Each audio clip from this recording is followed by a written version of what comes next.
안녕하세요. 닥터유 유태우입니다. 오늘의 주제는 비대칭이 아름답다입니다. 비대칭, 안면 비대칭을 많이들 고민하시더라고요. 또는 얼굴 비대칭이라고도 하죠. 네, 안면 비대칭은 그게 이제 그냥 다 하나 같지만은요, 사실은 크게 세 개로 나눠집니다. 하나가 진짜 안면 비대칭이고요. 두 번째, 치료자가 얘기하는 안면 비대칭, 요걸 치료자의 문제시라고 합니다. 세 번째가 내가 안면 비대칭이라고 하는 겁니다. 남들은 그렇게 얘기하지 않는데 이걸 이제 나의 문제시라고 합니다. 여기서 이제 제가 문제시라고 하잖아요. 문제가 있고 문제시가 있습니다. 이거 한번 같이 보도록 하겠습니다. 이렇게 문제가 있잖아요. 문제를 문제라고 생각하지 않는 거를 무시라고 합니다. 네. 그럼 문제가 그럼 무시하라는 거냐? 그게 아니고요. 문제는 문제인데 이걸 갖다가 더 크게 보는 것, 더 많이 문제로 보는 것, 이걸 갖다가 문제시라고 합니다. 그래서 문제는 그냥 문제인데 문제시하지 않는 것을 비문제시라고 하죠. 무시하지 않는 것, 이것도 이제 문제를 그대로 보는 거죠.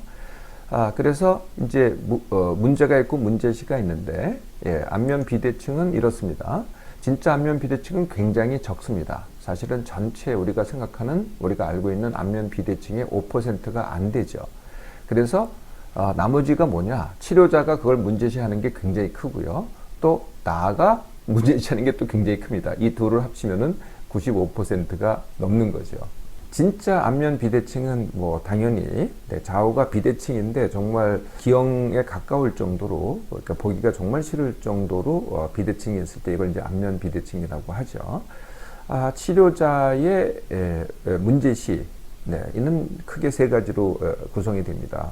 첫 번째, 비대칭은 아름답지 않고 비정상이다라고 얘기를 하는 거죠. 두 번째는 안면 비대칭이 있으면 또 병도 생긴다라고 얘기를 합니다. 세 번째는 그래서 반드시 치료를 해야 된다. 이 세 가지 주장이 바로 치료자의 문제시입니다.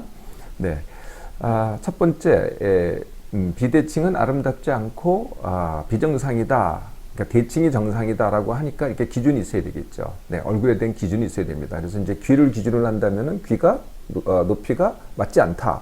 뭐 눈이 또는 눈썹이 높이가 맞지 않다. 아니면은 광대뼈가 높이가 맞지 않거나 크기가 다르다.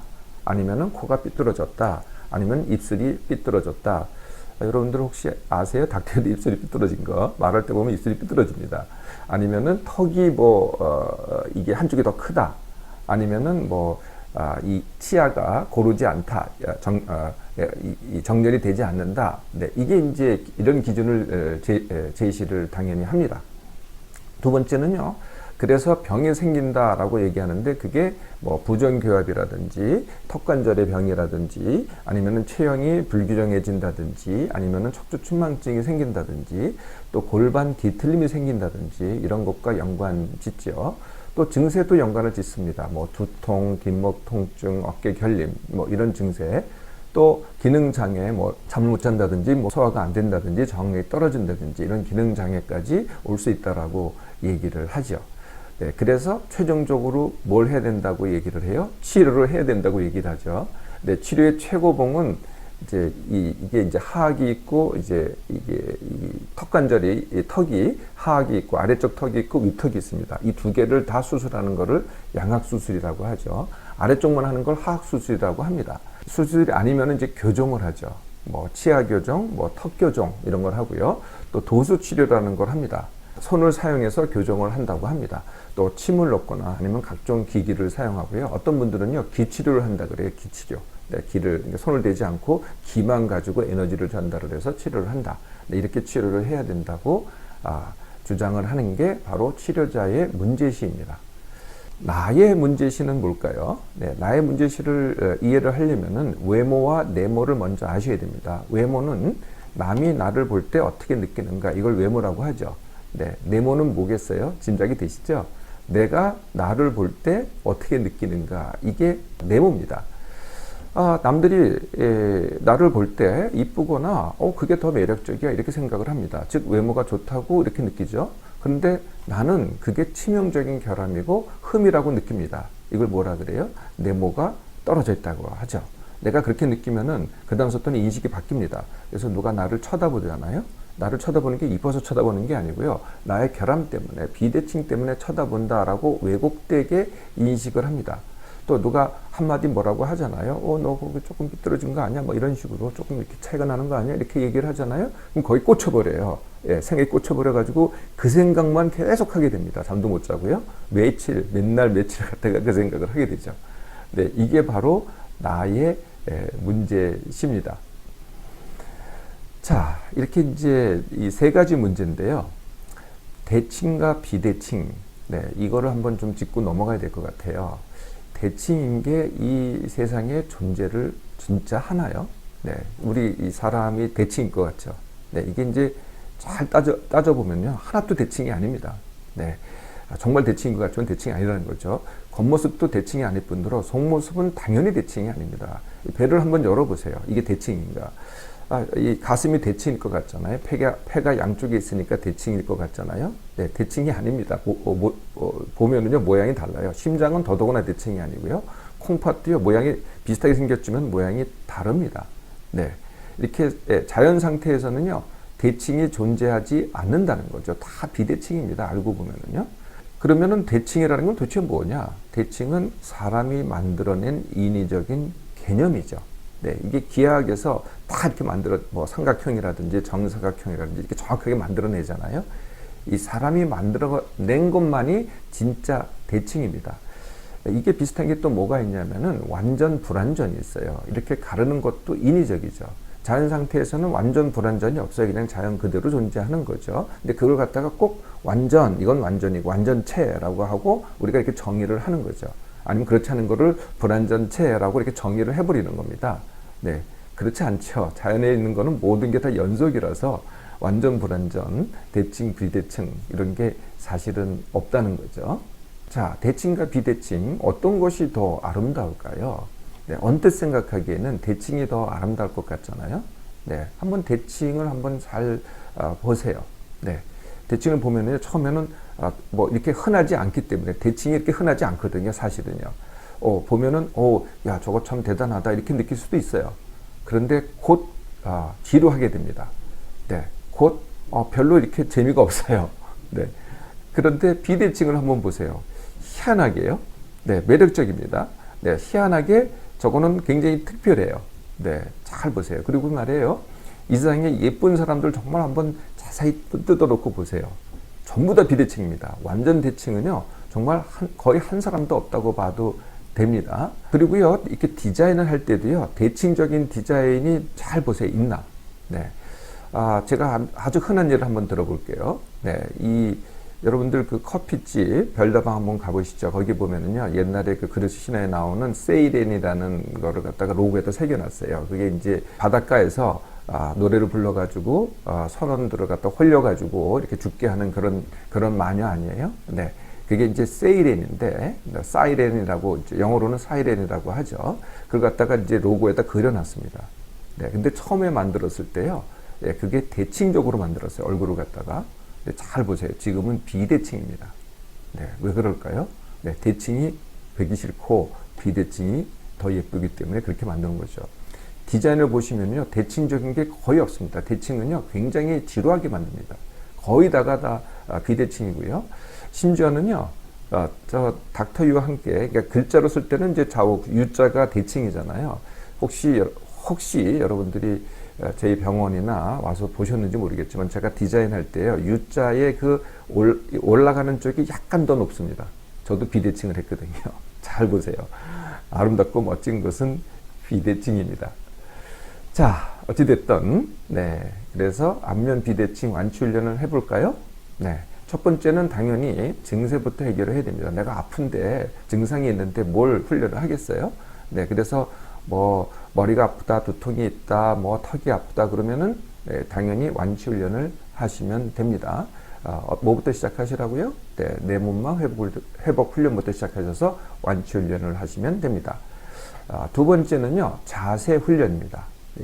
아까 이제 체형이 만약에 이렇게 뭐 몸 전체가 굽어졌다 그러면 전체가 얼굴도 굽어지는 거죠. 이걸 세우려고 그래도 굽어지게 돼 있거든요. 네, 그래서 자세를 이제 바르게 갖는 훈련, 이게 그렇게 어렵지 않습니다. 모두 세 가지로 구성이 되는데요. 첫 번째 앉기 자세, 두 번째 걷기 자세, 세 번째가 안 눕기입니다. 네, 안 눕기가 이게 자세 훈련인데요. 네, 앉기 자세는요, 여러분들 혹시 이미 보셨는지 모르겠지만 제가 앉을 때요, 물론 이제 제 등받이가 있긴 해요. 그런데 제가 등받이에다가 등을 기대지 않습니다. 네, 사실 그건 별로 의미가 없거든요. 그게 아니라요, 엉덩이를 뒤에다 갖다 붙입니다. 앉을 때마다. 네, 그러니까 소파에 앉으면 어떻게 돼요? 되게 소파에는 이제 등을 기대게 되잖아요. 그럼 엉덩이는 어떻게 돼요? 떨어지게 됩니다. 이게 나쁜 자세거든요. 그러면 몸이 기울게 돼요. 네, 물론 이렇게 앞으로 밀려도 나오지만은 이게 기울리게 된다는 거예요.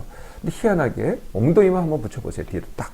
네, 딱 붙이면은요, 뭐 등을 뱉던 안 댔던 이게 곧주 서게 돼요. 한번 해보세요. 네, 이게 앉기 자세 훈련입니다. 두 번째가 걷기 자세 훈련입니다. 걷기 자세 훈련은요, 모두 세 가지로 구성이 됩니다. 네, 첫 번째는 시선입니다. 제가 여러분들과 이렇게 정면으로 똑바로 쳐다보고 있잖아요. 근데 걸을 때는요, 정면에서 약간 위, 네, 이 방향을 바꾸시면 안 돼요. 내가 가는 방향에서 약간 위를 쳐다보고 그 시선을 바꾸지 말라는 거예요. 요즘 걷는 사람들 보세요. 전부 다 땅을 보거나, 네, 들번 하거나, 땅을 보거나, 아니면은 휴대폰을 보고 갑니다.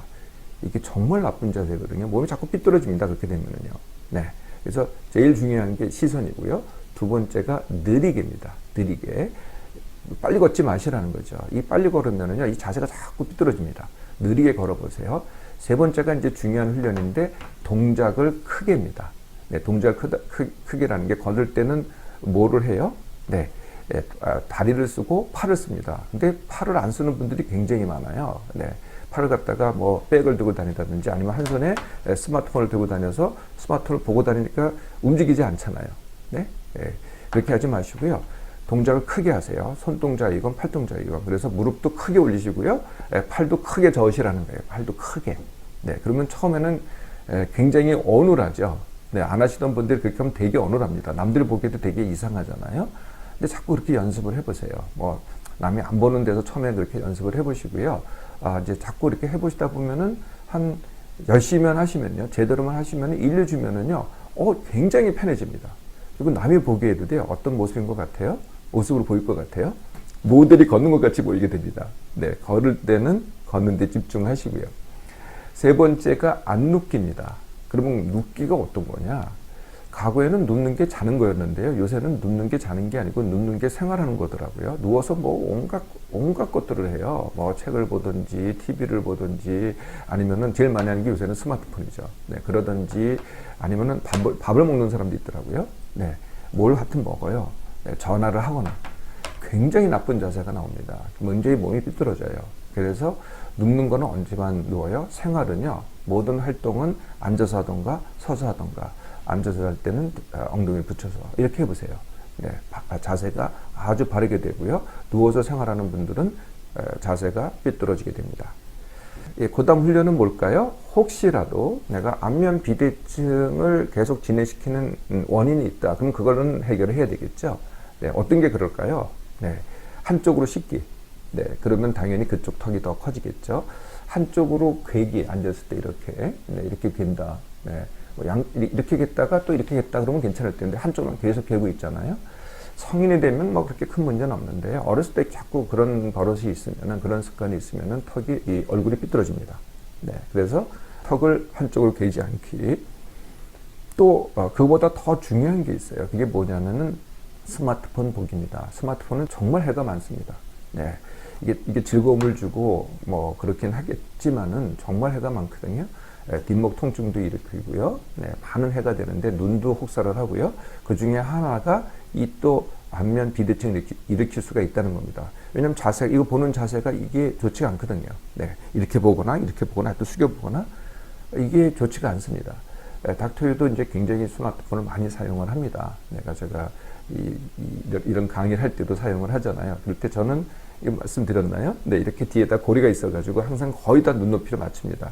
그럼 한 손으로 쓸 수 있거든요. 두 손으로 하면은 자꾸 이렇게 숙이게 되죠. 네, 한 손으로 하면은 올릴 수가 있습니다.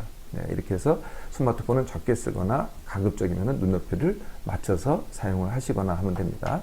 그 외에도요, 얼굴이 부었다 내렸다 하면 어떻게 되겠어요? 네, 부었다 빠졌다 하면서 비대칭이 일어납니다. 네, 이거는 뭐 때문에 그런다고요? 만성 탈수 때문에. 그래서 물 2리터 더 마시기. 또 다이어트도 안면 비대칭이 원인이 됩니다. 쪘다 뺐다 하면서 어떻게 돼요? 네, 이게 고루 분포가 안 되고 비대칭적으로 분포될 수도 있어요. 예, 그래서 다이어트를 하지 마시고 뭘 하시라고요? 딱 한 번에 감량 다지기 훈련. 이렇게 하시면은 안면 비대칭이 진행되는 것을 막을 수 있습니다. 그러면은요, 네, 이제 하나 남았죠? 뭘 하시면 되겠어요? 나의 결함과 흠을 나의 매력으로, 네, 이렇게 바꾸시면 됩니다. 네, 이것은 정말 마음가짐의 문제거든요. 그래서 한순간에 할 수 있어요. 네, 그래서 첫 번째 어떻게 합니까? 감추지 않고 드러내기입니다. 네, 이제부터는 내가 어떻게 하든지 이 비대칭을 갖다 감추려고 그랬잖아요. 뭐 머리로 감추든지 뭐 화장으로 감추든지 했는데 그러지 마시고요. 오히려 봐라. 네, 이렇게 드러내시라는 거죠. 누가 뭐라 그래도 나 여기 좀 비대칭이야. 뭐 이렇게 얘기하시면 됩니다. 두 번째가 더 중요합니다. 두 번째는요. 네, 뻐기거나 자랑하기입니다. 야, 이건 나만의 특별한 매력이야. 너는 없지? 아무도 갖고 있지 않는 나만의 특별함이야. 라고 자랑을 하고 뻐기는 거죠. 네, 이런 이제 태도를 갖는 겁니다. 속으로 이렇게 얘기해도 돼요. 누가 이렇게 뭐 손을 댄 얼굴을 갖고 오면은 이렇게 얘기하시면 됩니다. 너는 양식이지, 나는 자연산이야. 이렇게 하시면 되는 거죠. 마지막으로 나의 비대칭을 사용해서 나의 결함을 사용해서 꾸미기입니다. 꾸미기. 네, 그래서 그걸 잘 살려보세요. 조금만 이렇게 어떻게 꾸미잖아요. 저는 뭐 정확하게 어떻게 꾸미는지 잘 모르겠습니다만은 여성들은 참 잘하시더라고요. 잘 꾸며보세요. 뭐 머리라든지 뭐 눈썹이라든지 하여튼 어떻게 꾸며보시면은요 정말로 더 이뻐집니다. 네, 그게 결함이 아니고 더 매력이 되는 거죠. 정말 이 세상에 예쁘다는 사람들 한번 봐보세요. 다 그렇습니다. 사실은 비대칭인데 잘 꾸며서 정말 아름다워지는 거거든요. 네, 이제 결함이 아니다라는 걸 아셨죠? 네, 안면 비대칭은요 나만 갖고 있고 나만의 특별한 매력입니다. 이제부터 많이 즐기시고요. 그리고 자랑하세요.